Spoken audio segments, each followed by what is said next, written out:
Seguimos estudiando este maravilloso Evangelio de Marcos y estamos a tan solo 4 capítulos de terminar.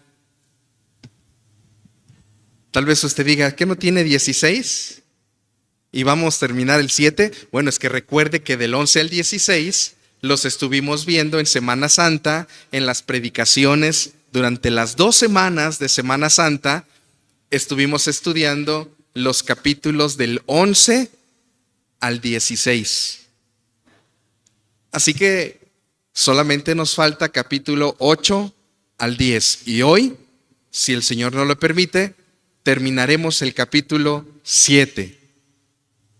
Y dentro de 15 días iniciaremos el capítulo 8, porque la próxima semana tendremos nuestra actividad del Día del Padre y el predicador invitado es el hermano Adrián, anciano de nuestra iglesia. Acompáñenme por favor, Marcos, Evangelio de Marcos, capítulo 7. Hoy estaremos estudiando y meditando en el pasaje del verso 24 al 37. Vamos a concluir todo el capítulo. Marcos capítulo 7, del 24 hasta el 37.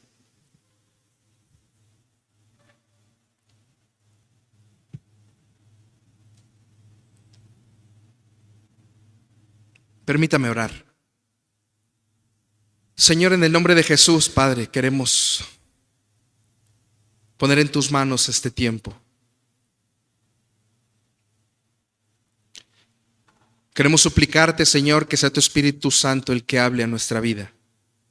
Que tu palabra nos enseñe, nos redarguya, nos aconseje, nos instruya, Señor. Cualquier cosa que haya en nuestra mente que interrumpa escuchar tu palabra, Señor, quítala, Señor. Y que de mi boca solo salgan palabras sancionadas por ti. En el nombre de Jesús. Amén. Catalina de Mora, esposa del gran reformador Martín Lutero, en una ocasión cuenta algunas anécdotas de Martín Lutero, que en alguna ocasión, ya iniciada la reforma, allá en el siglo XVI, un día él vio a su esposa vestirse de negro. Martín Lutero había pasado ya varios años en ese caminar de la reforma. Y cuenta la anécdota que Martín Lutero se encontraba ansioso, preocupado porque la reforma no estaba avanzando como él quería. Recordemos que la reforma consistía en ir en contra de ciertas políticas y normas que la Iglesia Católica había impuesto, como el tema de las indulgencias. Así que Martín Lutero se dio a la tarea de escribir 95 tesis que clavó en la puerta de ese lugar allá en Alemania.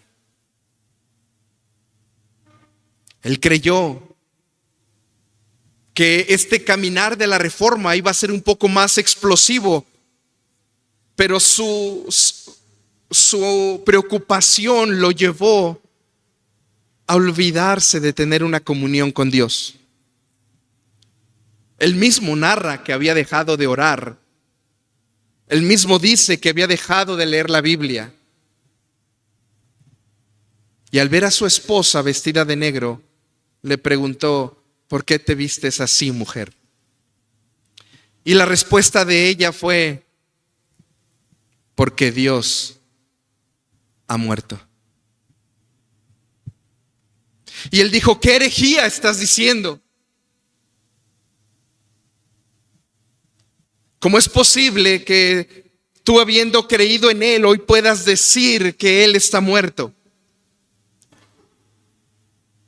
La respuesta de ella fue: si Dios no ha muerto, ¿por qué vives como si estuviera muerto? Así respondió ella a su esposo: si Dios no está muerto, ¿por qué vives como si lo estuviera? Cada uno de nosotros deberíamos de reflexionar en estas palabras de la esposa de Lutero. Hermanos, nuestras acciones, nuestras obras delatan nuestra fe. La forma en cómo vivimos, la forma en cómo actuamos, la forma en cómo nos expresamos, delatan nuestra fe. Escuche bien esto. Si creemos en Cristo, ¿por qué nuestras vidas aparentan todo lo contrario? El pasaje de hoy que vamos a estudiar nos enseña dos personajes, una mujer y un hombre. Los dos incrédulos, los dos viviendo en regiones totalmente fuera del judaísmo.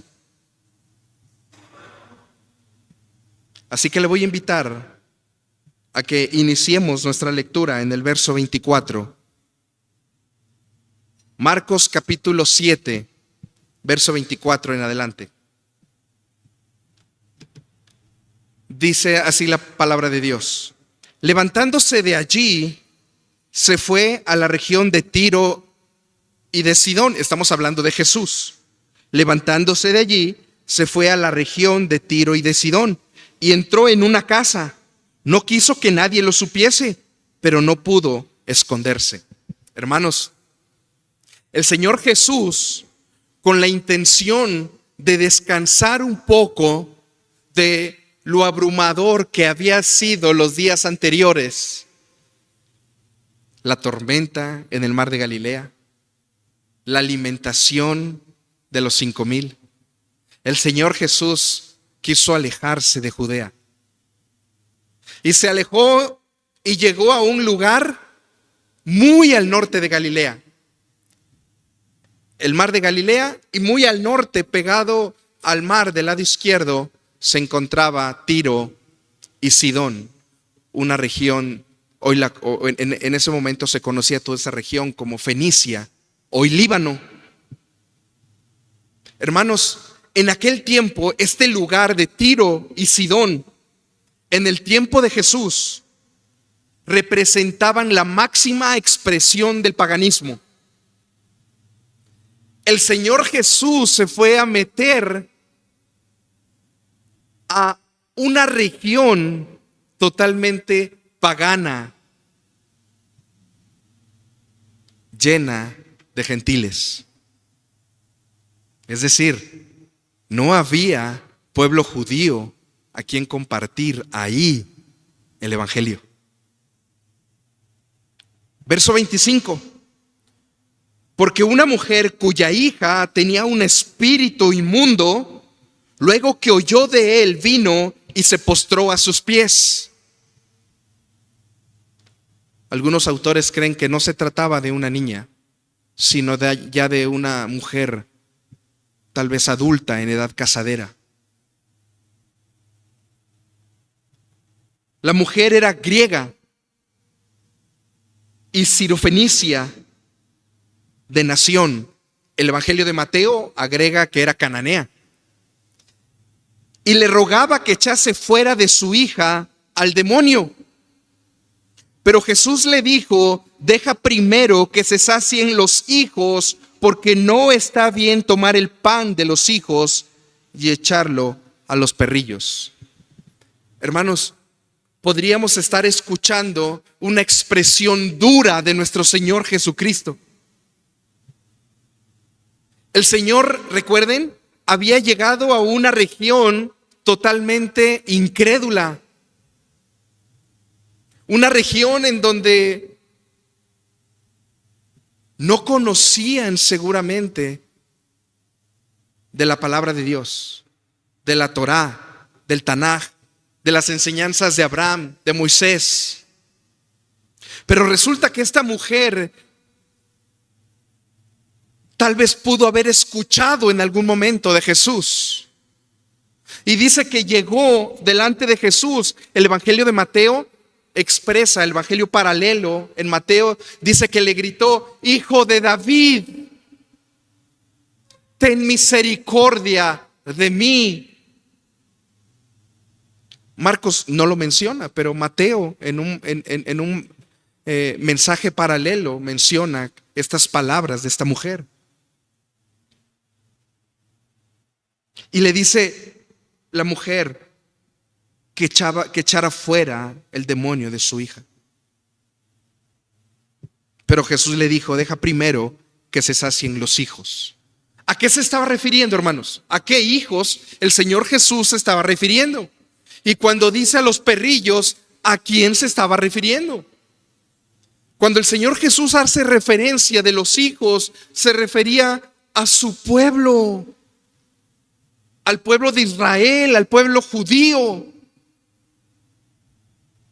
al pueblo por el cual Él, desde el Antiguo Testamento, había venido formando la historia para salvarle.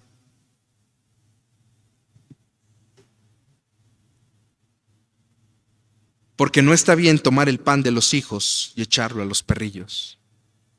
La expresión de los perrillos podría sonar un poco dura, pero no es así. En aquel tiempo, recordemos que el judío al samaritano le decía perro, como una expresión despectiva. Pero el Señor no está usando esa expresión despectiva de perro, sino de perrillo, como de un animalito de casa que tiernamente se acerca a pedir comida cuando uno está comiendo.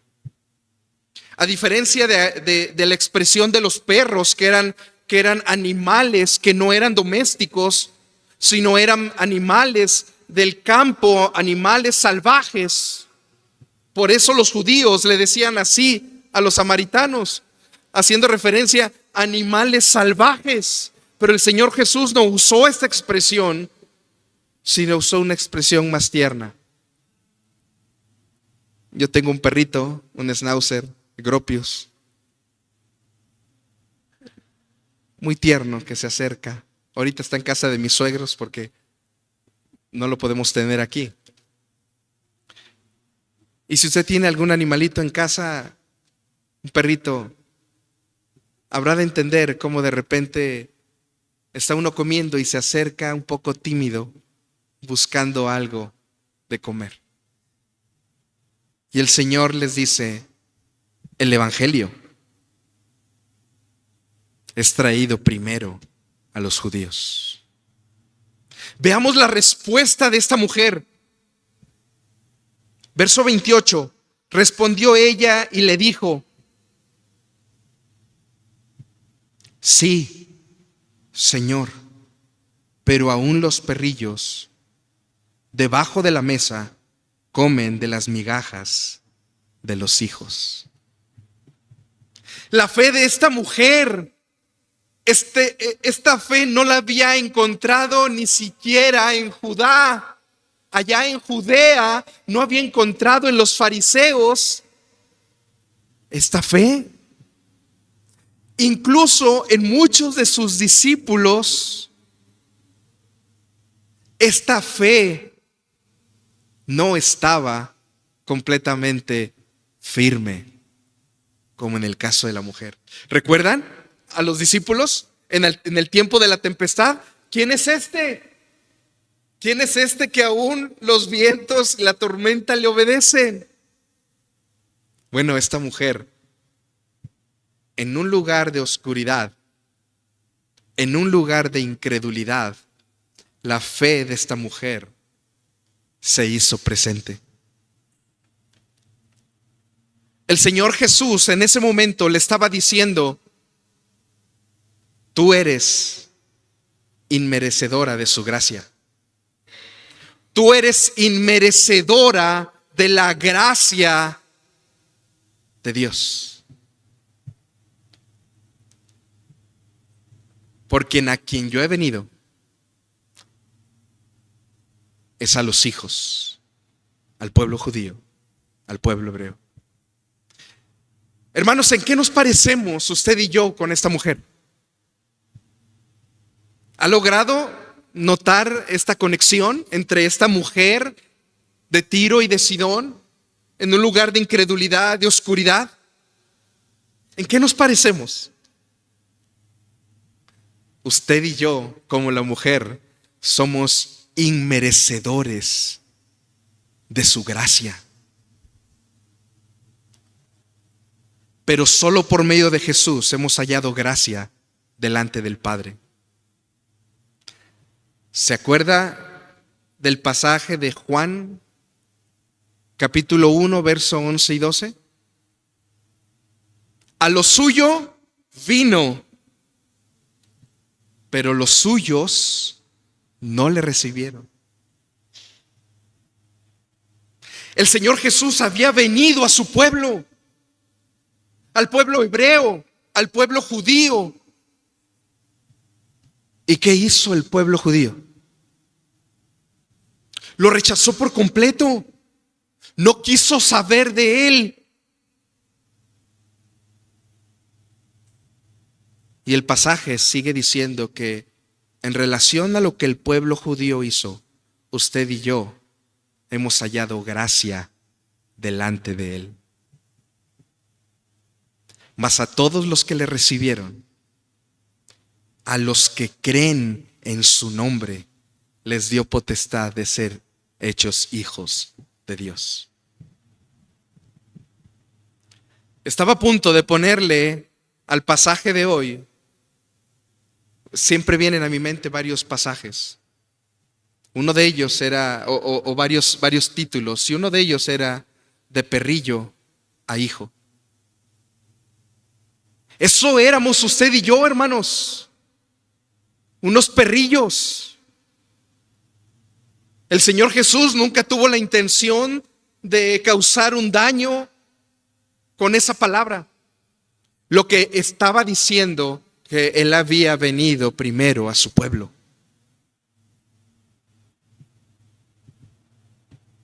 Pero su pueblo no le recibió. Si nuestras acciones delatan nuestra fe, ¿cómo fueron las acciones de esta mujer?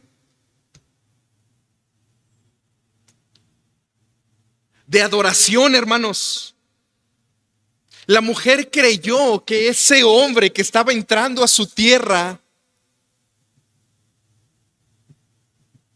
podía darle esa salvación, hablando de esa sanidad que necesitaba su hija porque un demonio la había poseído.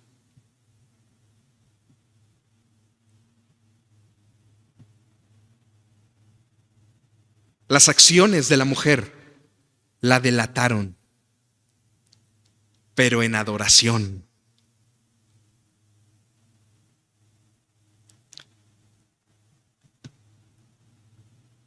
Cuando preparaba el mensaje de esta mañana, recordé, a lo mejor usted jugó escondidas o escondidillas, le llaman algunos.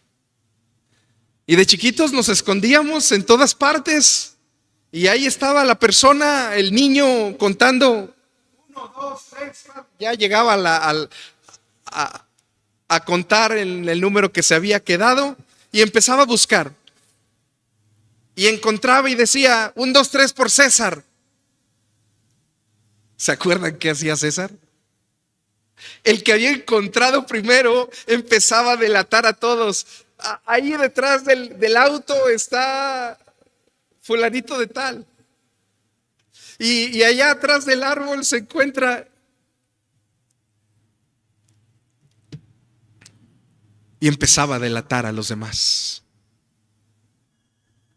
Hermanos, tus acciones delatan tu fe.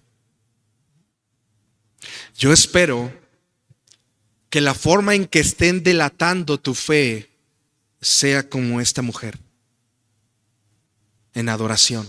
Vea cómo le dijo. Respondió ella y le dijo, sí, Señor.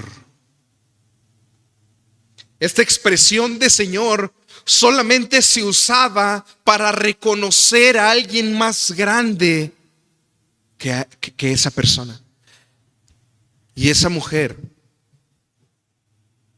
por lo que el pasaje nos enseña, reconoció que quien estaba delante de ella era el mismo Mesías prometido. No a ella. El Mesías prometido no a ella, sino a otro pueblo.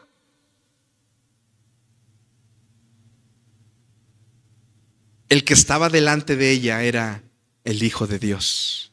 Esta expresión de sí, Señor, pero aún los perrillos debajo de la mesa comen de las migajas de los hijos. Entonces, verso 29, entonces le dijo, por esta palabra, ve, el demonio ha salido de tu hija. Y cuando llegó ella a su casa, halló que el demonio había salido y la hija acostada en la cama. Hermanos, el pasaje principal de esta predicación del 24 hasta el 37 no dista de todo lo que es el mensaje de Marcos, que Jesús es el Mesías prometido, el ungido de Dios, Dios mismo. Pero este pasaje nos va a enseñar también un par de cosas más. Jesús sigue demostrando que Él es el Mesías, el ungido, el Hijo de Dios. Y ahora vamos a ver la historia, pero ahora de un hombre.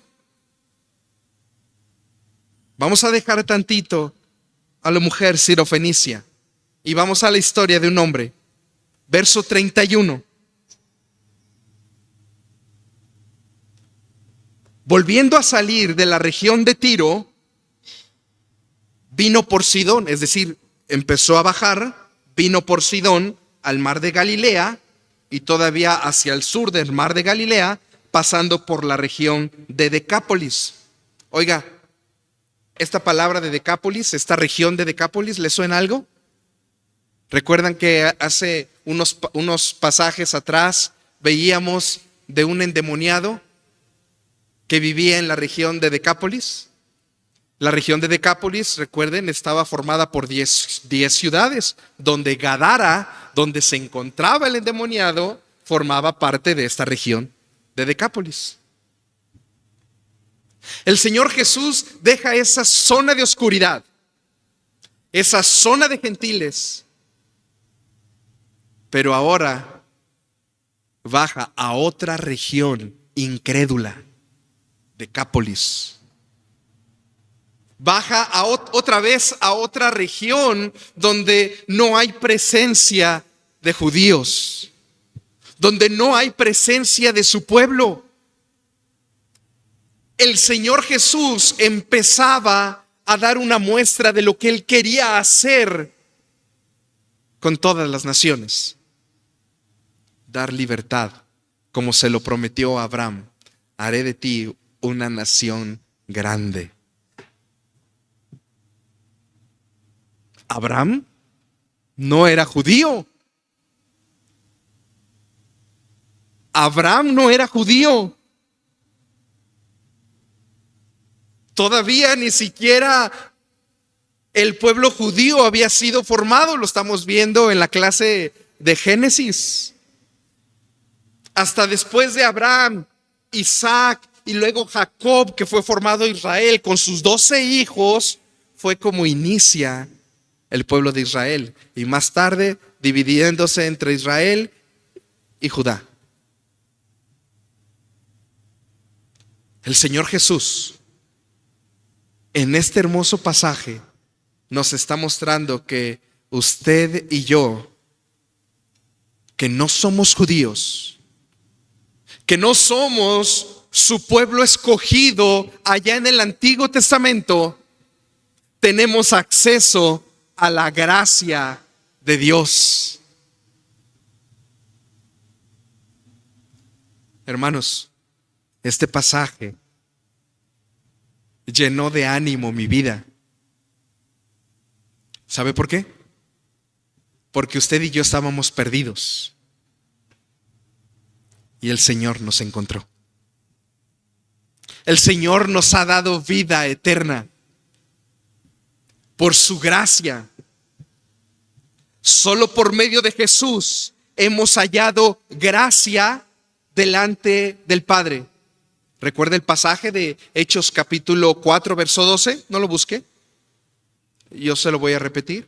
Y en ningún otro hay salvación, porque no hay otro nombre bajo el cielo dado a los hombres en que podamos ser salvos. Déjeme repetírselo. Y en ningún otro hay salvación, dice Hechos 4:12, porque no hay otro nombre bajo el cielo dado a los hombres en que podamos ser salvos.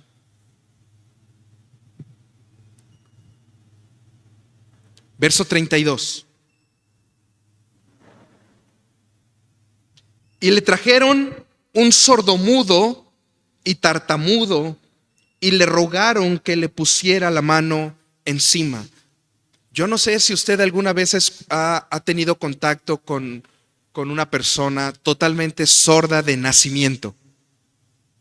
El pasaje no nos dice si era sorda de nacimiento, pero pareciera que sí, por los problemas que tenía al hablar.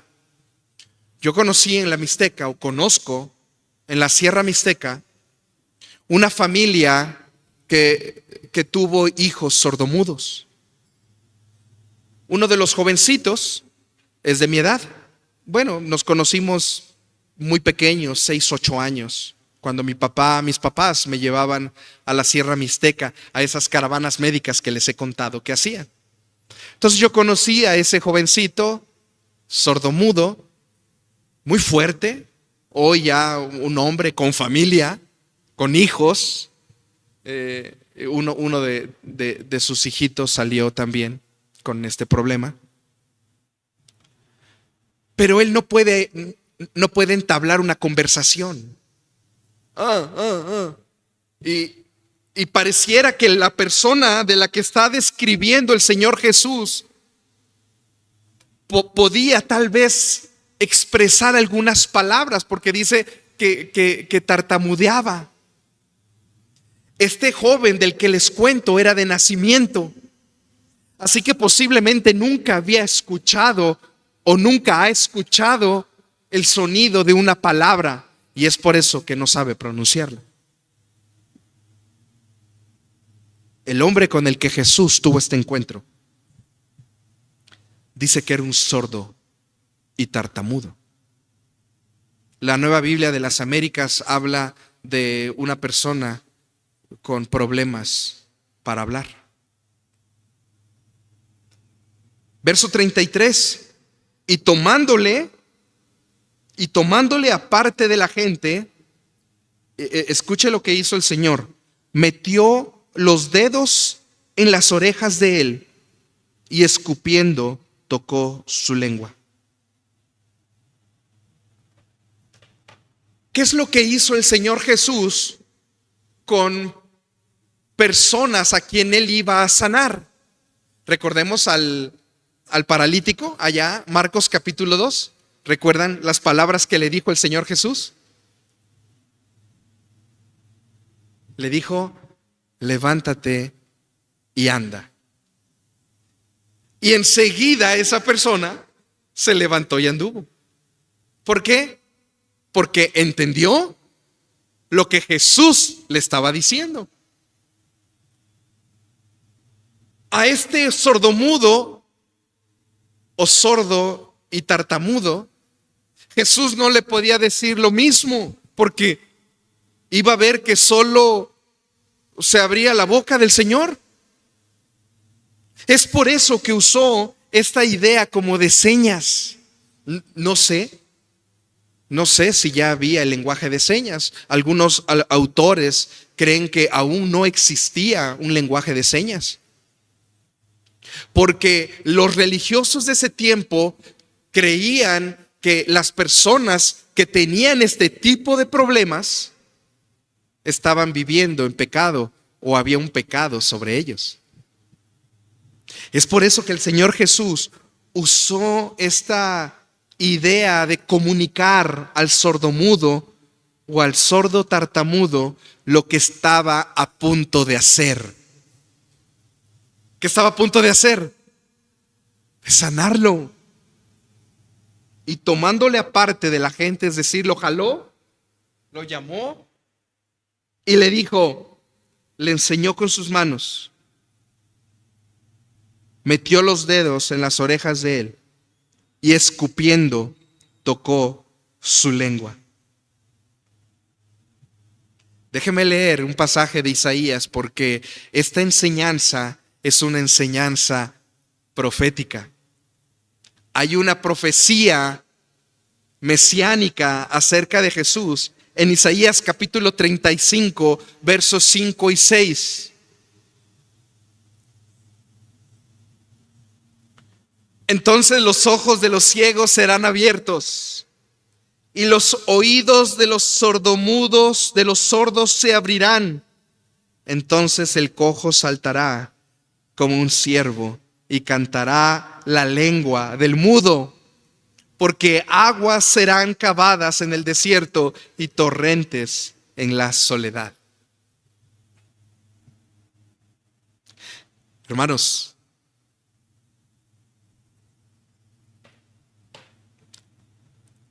¿a qué fue el Señor Jesús a esta región de Decápolis? A tener un encuentro con un sordo y tartamudo.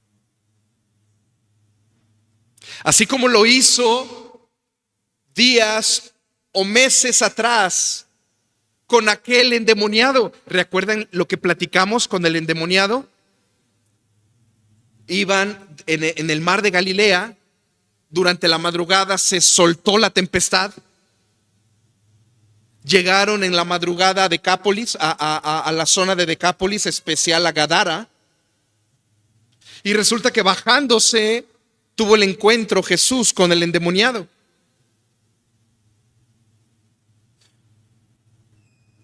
Cuando expulsa el demonio de ese endemoniado, la Biblia dice que volvió a subir a la barca y regresó. Encuentros específicos del Señor Jesús. Y aquí tenemos en Tiro y Sidón un encuentro más de manera específica con la mujer. Y ahora, otra vez en esta región de Decápolis, con este sordo y tartamudo. Vea cómo continúa la lectura.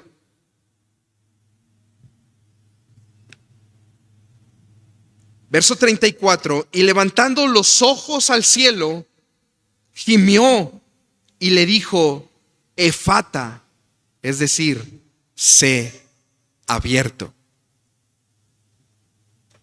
Hermanos, los vientos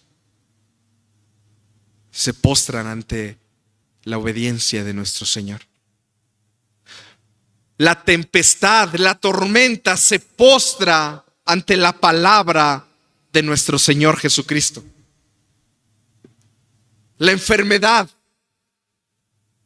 los demonios.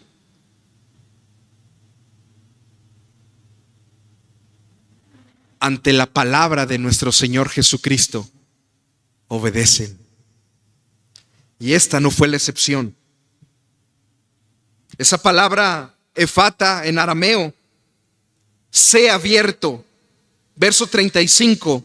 Al momento fueron abiertos sus oídos y se desató la ligadura de su lengua y hablaba bien. ¿Recuerda el pasaje que leímos de Isaías? Entonces el cojo saltará como un ciervo y cantará la lengua del mudo. Se desató la ligadura que existía en ese hombre, tan solo con el poder de su palabra.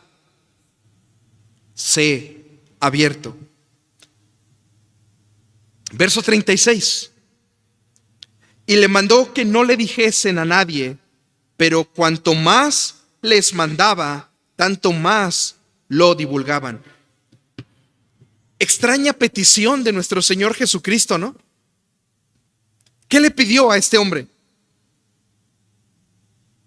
Y les mandó que no lo dijesen a nadie.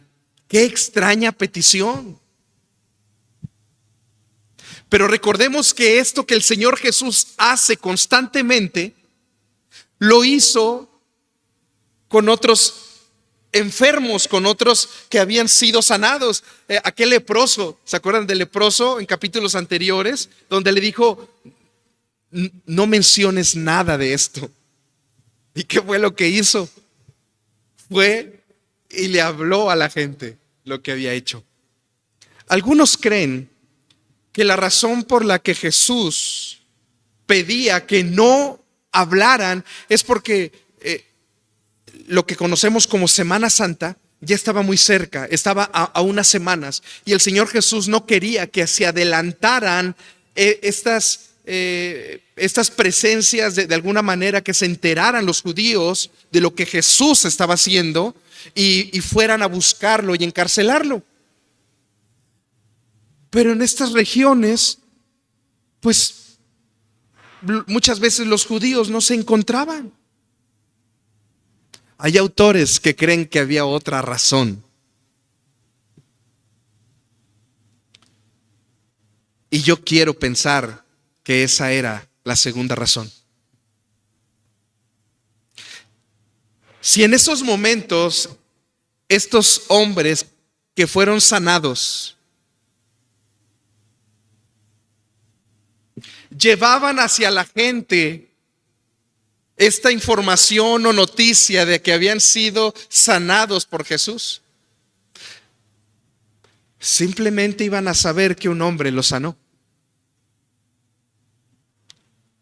La historia estaba incompleta. Tan solo unas semanas después, la historia se iba a completar. ¿Qué es lo que faltaba? El sacrificio de nuestro Señor Jesucristo en la cruz del Calvario. Porque el Señor Jesús no vino a sanar enfermos, no fue su primera intención. Por supuesto que el Señor lo hizo y vino a hacerlo. Pero su primera intención no fue venir a sanar enfermos, no fue echar fuera demonios, no fue que el ciego pudiera ver, que el mudo pudiera hablar, que el de la mano seca pudiera tener fuerza.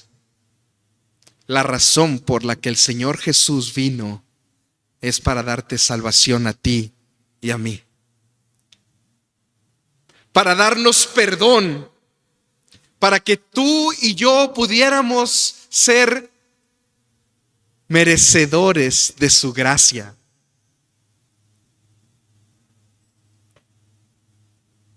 Usted y yo no merecemos la gracia de nuestro Dios, pero solo por el sacrificio de nuestro Señor Jesucristo nos ha hecho merecedores de su gracia. ¿Hemos hecho algo para merecerlo? No. Él lo hizo todo en la cruz del Calvario y nos ha llamado hijos. Nos ha hecho santos cuando estábamos llenos de pecado. ¿Qué quiere decir gracia? ¿Cuál es la idea de esta expresión de qué es la gracia? En alguna otra ocasión lo hemos compartido. La gracia es aquello que Dios nos quita,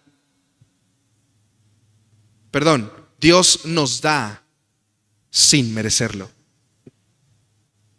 La gracia es aquello que Dios nos da sin merecerlo.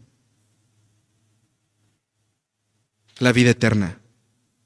El Señor nos ha dado su vida eterna sin merecerlo. Y por lo contrario, la misericordia es aquello que Dios nos quita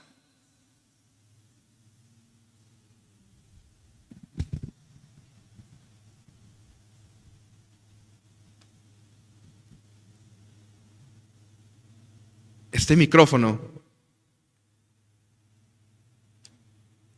vale más de 10,000 pesos.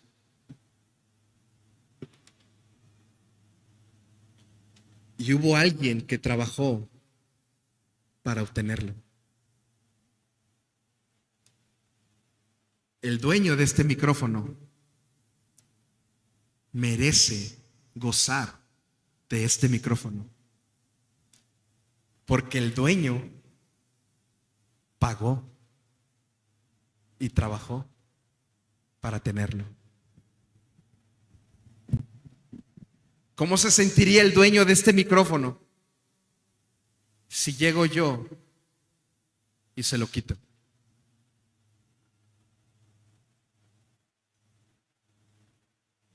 ¿Cómo te sentirías si llega alguien y te quita algo que tú mereces? Bueno, pues yo le doy gloria a Dios, porque la misericordia es cuando Dios nos quita algo que merecemos. ¿Y sabe qué merecíamos? La muerte eterna.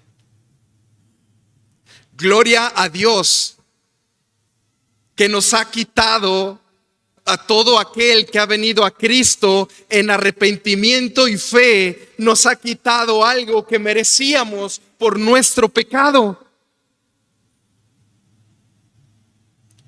Y por su gracia nos ha dado algo que no merecíamos.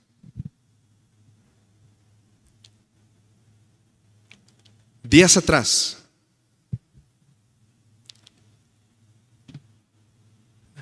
mi esposa tuvo problemas con su teléfono.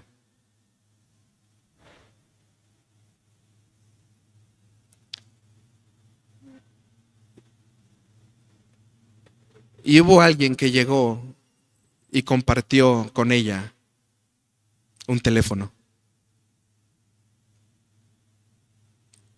mucho mejor del que ella tenía. ¿Cómo le llama usted? Gracia. Un regalo inmerecido, porque ella no trabajó por ese teléfono. Hubo alguien más que pagó el precio por ese teléfono. Hermano, hubo alguien más que pagó el precio en la cruz del Calvario por el pecado que tú y yo merecíamos. ¿Sabes cuál es el problema? Como lo decía Catalina Bora, esposa de Martín Lutero, parece que vivimos creyendo que Dios está muerto, porque nuestras obras, nuestras acciones, lo que delatan es que nuestra fe no está puesta en Jesucristo. Si tu vida sigue siendo la misma como antes de conocer a Cristo, viviendo en inmoralidades, viviendo en fornicación, viviendo en adulterio, viviendo en maldades como lo veíamos la semana pasada, viviendo en chismes, viviendo en tantas y tantas cosas, en idolatría, en pornografía. Hermanos, lo único que estamos evidenciando es que Cristo no mora en nuestra vida. Si decimos que creemos en Él, ¿por qué nuestras vidas aparentan todo lo contrario? Solo por medio de Jesús hemos hallado gracia delante del Padre. Y quiero concluir con un versículo más. El escritor de Hebreos en el capítulo 4, verso 16. Hebreos 4, 16. Y le voy a invitar a que nos pongamos en pie y leamos juntos este pasaje. Hebreos 4, 16.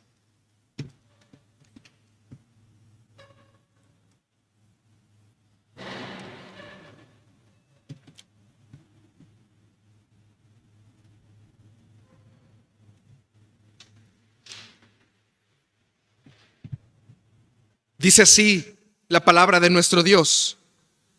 Acerquémonos pues, todos juntos, acerquémonos pues confiadamente al trono de la gracia para alcanzar misericordia y hallar gracia para el oportuno socorro. Otra vez, fuerte.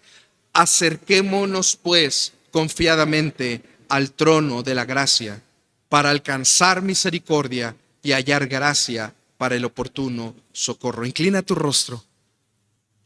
Padre Santo, en el nombre de Jesús, venimos, Señor, en esta mañana, en esta tarde ya, Señor. Agradecido, Señor, porque somos inmerecedores, Señor, de tu gracia. Pero tú, Señor, tú eres quien nos ha injertado en el olivo. Tú nos has hecho hijos por medio del sacrificio de tu Hijo Jesucristo en la cruz del Calvario. Gracias, Señor, porque estábamos muertos en nuestros delitos y pecados, y por tu misericordia nos has quitado aquello que merecíamos, que era la muerte, y nos has dado de tu gracia a todo aquel que ha venido a ti en arrepentimiento y fe. Estábamos fuera del alcance de toda salvación, pero tú has puesto tus ojos sobre nosotros, y es por eso que hoy alabamos y glorificamos tu nombre, Señor. Pero si hay alguien en este lugar el día de hoy, Padre bendito, que no ha venido a ti arrepintiéndose de su pecado, entregando su vida a ti, y que como esa mujer sirofenicia y como ese hombre sordo y tartamudo, viviendo en oscuridad, viviendo en una región en donde tu nombre no ha sido exaltado, pero si hoy se encuentra aquí esa persona, que tu Espíritu Santo le muestre que tú hoy quieres darle salvación y vida eterna. Ruego que tu Espíritu Santo no deje tranquilo a esa persona hasta que caiga de rodillas delante de ti y con su boca confiese que tú eres su Señor y su Salvador. Gracias por tu palabra, Señor, porque la fe de esta mujer nos anima, Señor, a vivir en santidad. Porque la fe de este hombre nos anima, Señor, a buscarte todos los días y agradarte en toda nuestra manera de vivir. En el nombre de Jesús oramos. Amén y amén. Gracias por habernos acompañado. Esperamos que esta transmisión haya sido de gran bendición para tu vida y que Dios haya hablado a tu corazón. Te invitamos a ser parte de nuestra Iglesia Cristiana Palabra de Vida. Aquí encontrarás una familia en Cristo, dispuesta a caminar contigo en tu fe, y un lugar donde juntos crecemos en la palabra de Dios. Te esperamos en nuestra iglesia, ubicada en calle Diligencia sin número, en Lomas de Cocoyoc, Morelos. Cualquier duda, puedes contactarnos enviando un mensaje por WhatsApp al número 735-169-2383. Nos encantará conocerte personalmente. Te esperamos con los brazos abiertos. Que el amor y la paz de Dios te acompañen siempre.